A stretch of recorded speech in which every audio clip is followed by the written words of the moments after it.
आज हम एक ऐसे नारी शक्ति से बात करेंगे और उनसे उनका परिचय भी जानेंगे और जो समाज के लिए जो कर रहे हैं एक मिसाल है कि आज हमारे समाज के बहुत से ऐसे नारियां हैं जो अपने को घर के चौखट से बाहर नहीं निकलते हैं समाज के लिए, लेकिन कुछ उसी समाज के जो महिलाएं हैं, जो नारियां हैं, जो समाज के बीच में जा कर के बहुत से भीड़ों में अपने आवाज़ को रख रहे हैं।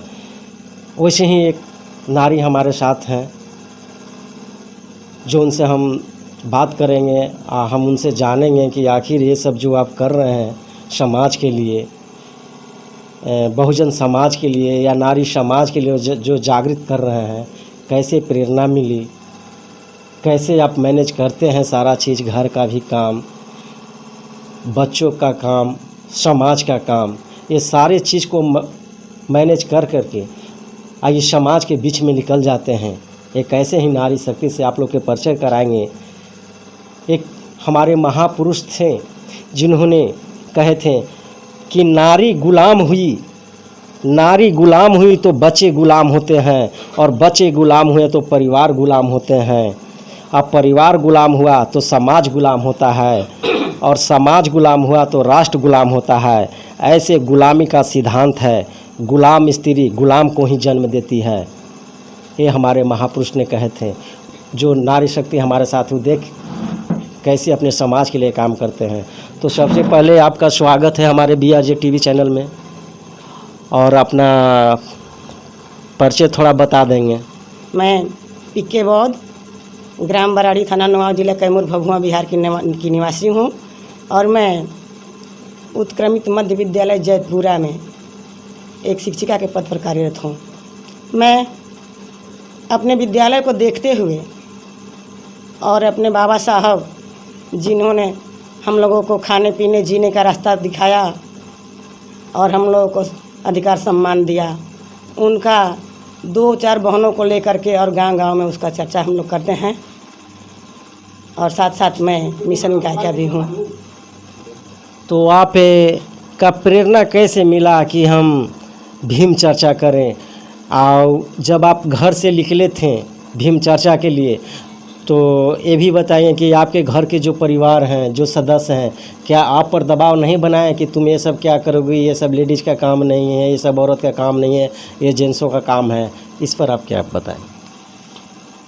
जो आप कह रहे हैं सर, तो जो मेरा पति हैं वो भी डॉक्टर हैं और पढ़े लिखे भी हैं, अच्छे हैं। और कहा जाता है कि एक जेंट्स अगर पढ़ा लिखा रहेगा तो सिर्फ अपने पत्नी को सुधारेगा, और एक पत्नी भी पढ़ी लिखी रहेगी तो अपना पूरे परिवार, अपना बेटा बेटी, अपने ससुराल मायके को भी सुधार सकती है। इसलिए हमको भीम चर्चा करने में इसीलिए मन लगा कि एक बार शिवरात्रि का पर्व था, हम लोग शिव जी का मंदिर में गए थे।